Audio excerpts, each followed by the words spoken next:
मुझे इस डिपार्टमेंट में काम करते समय बहुत खुशी हुई, क्योंकि मैं मंत्री होने के पहले भी 20-25 साल से जल संवर्धन के क्षेत्र से जुड़ा हूं और योगायोग से मैंने जिस एनजीओ की स्थापना की है, मुझे पता चला कि उसको भी आज पुरस्कार मिला है।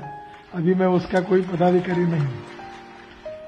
तो स्वाभाविक रूप से जो नए इनिशिएटिव लिए हैं, वो हमारे जो मंत्री जी उपस्थित हैं, वो भी जरूर अपने राज्य में अच्छा काम कर रहे हैं। पहली बात तो ऐसी है कि देश में पानी की कमी नहीं है।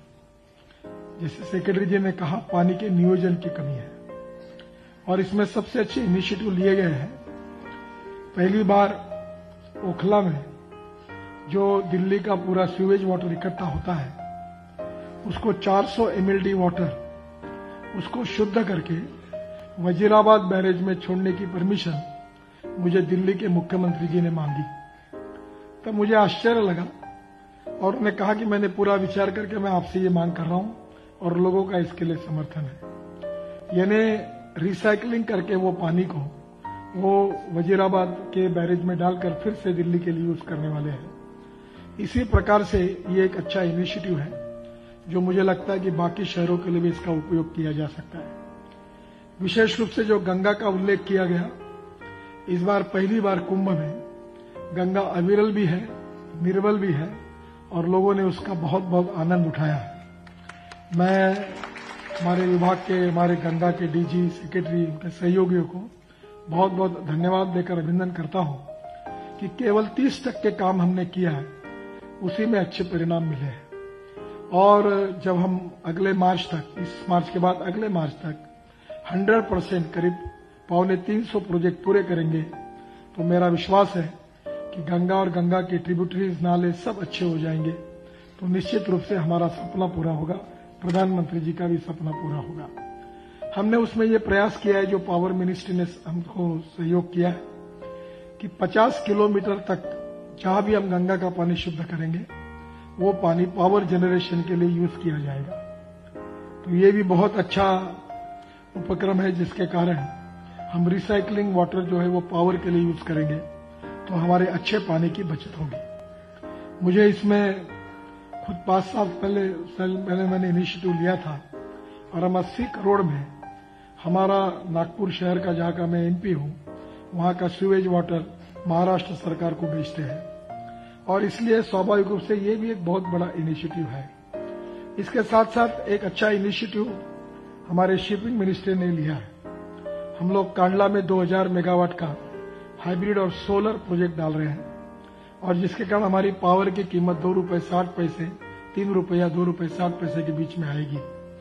और हमने ये तय किया है कि कांडला, पारादीप और टुटीकोरिन, ये 3 पोर्ट पर हम डिसैलिनेशन प्लांट डालेंगे और जो पानी का जो पावर का खर्चा है, जो तमिलनाडु में, चेन्नई में ₹6 के ऊपर आए, वो अगर ₹3 आता है, तो डैम बड़े बड़े बनाने के बजाय समुद्र का पानी शुद्ध करके वो स्वीट वाटर में कन्वर्ट करके उस एरिया को अगर हम दे सकेंगे, तो ये इनिशिएटिव भी एक रिवोल्यूशनरी कदम होगा।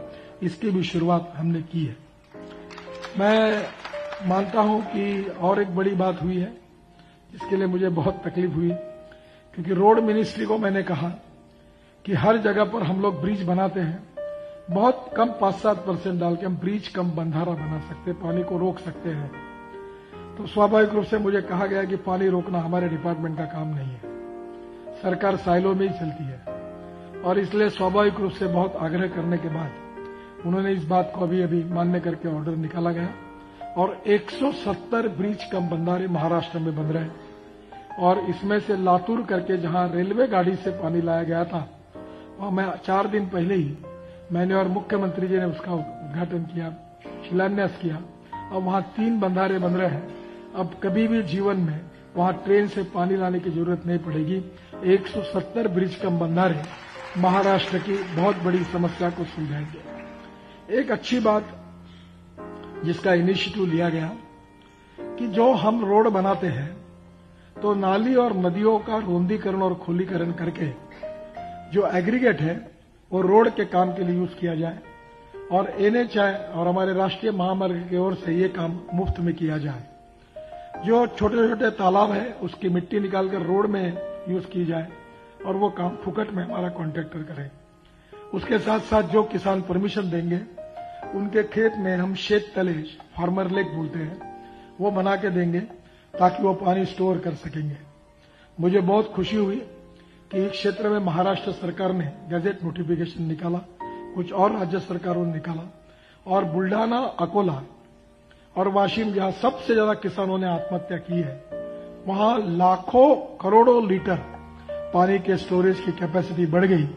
आम के आम, गुठली के धाम, 1 रुपया खर्चा न करते हुए वाटर कंजर्वेशन का काम हुआ, नदी नालों का पुनर्जीवनकरण हुआ और वहां पानी का काफी बड़ा अच्छा साठा भी हुआ। तो मुझे लगता है कि ये इनिशिएटिव बहुत कामयाब हुए है।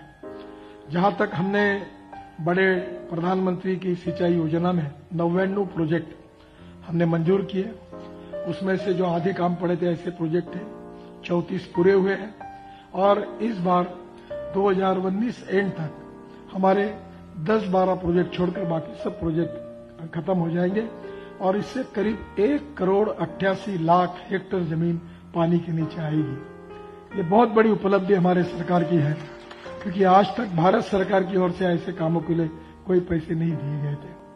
महाराष्ट्र के सिंचाई मंत्री उपस्थित हैं। महाराष्ट्र ने मांग की थी कि आत्महत्या और सूखाग्रस्त जिले के लिए जो प्रकल्प आधे पड़े उसके लिए पैसा मिले, तो 25% भारत सरकार से 75% नाबार्ड से हमने एक बड़ी राजा योजना बनाई और उसमें 108 प्रकल्पों को मंजूरी दी और इस योजनाओं के कारण आत्महत्या करने वाले किसान निश्चित रूप से उनकी जान बचेगी, ये मुझे विश्वास है। दौड़ने वाले पानी को चलने के लिए लगाओ, चलने वाले पानी को रुकने के लिए लगाओ और रुके हुए पानी को जमीन को पीने के लिए लगाओ। घर का पानी घर में, खेत का पानी खेत में, गांव का पानी गांव में। और इसलिए पानी, ये जरूर है कि पानी की मर्यादा है, पर जो भी पानी है उसको उपयोग कैसे करना, इसके लिए जो अच्छी पहल हुई उसमें और एक अच्छी पहल हुई कि कैनाल बनाने के बजाय अब हमने पाइपलाइन से पानी ले जाने का तय किया, जिससे लैंड एक्विजिशन कॉस्ट भी हजारों करोड़ बची और अब पानी का कहीं भी पानी बेकार जाएगा नहीं। जो हमारे राजस्थान को तो बड़े कैनाल जाते हैं पंजाब से, उनका कॉन्क्रीटीकरण करने का हमने निर्णय किया। उसमें 3 जिलों में इतना पानी है कि वहां जमीन पूरी खराब हो गई थी, वो बच जाएगी और करीब 2,500 करोड़ रुपए भारत सरकार की ओर से 3 साल में उसके कॉन्क्रीटीकरण की योजना भी मंजूर हुई। जो भारत और पाकिस्तान के बीच में हमारी नदियां बहती थी, उसमें से 2 नदियों पर हमने ऑलरेडी प्रोजेक्ट तैयार किए हैं। तीसरी भी नदी पर, ये हमारे अधिकार का पानी है, पर ये हम पाकिस्तान को दे रहे थे, तो वो पानी भी हम लोग रोककर पंजाब, हरियाणा और राजस्थान को देने वाले हैं। मुझे कहते हुए अच्छा नहीं लगता कि जैसे छोटे गांव में सार्वजनिक नल पर महिलाएं पानी के लिए झगड़ा करती है, वैसे राज्य पानी के लिए झगड़ा करते रहे। 25-30 साल से प्रोजेक्ट लटके हुए हैं और इसकी कॉस्ट बढ़ गई, पर मैं अच्छी प्रेम से और कभी डंडा लगाकर मैंने सब राज्यों को कहा कि साइन करो। और इस बार पहली बार जो 6 प्रोजेक्ट अटके हुए थे, उसमें से 4 प्रोजेक्ट जो पंजाब, हरियाणा, राजस्थान, उत्तर प्रदेश, दिल्ली और इन सब प्रदेशों को यमुना के ऊपर भी बहुत 160% पानी बनने वाला है, ये सब प्रोजेक्ट को मान्यता मिली है। और 2 प्रोजेक्ट का थोड़ा सा बाकी है। कल मैं हिमाचल प्रदेश में था और मेरी सेक्रेटरी से मैंने अनुरोध किया है कि 6 तारीख के पहले इसका भी साइन हो जाए।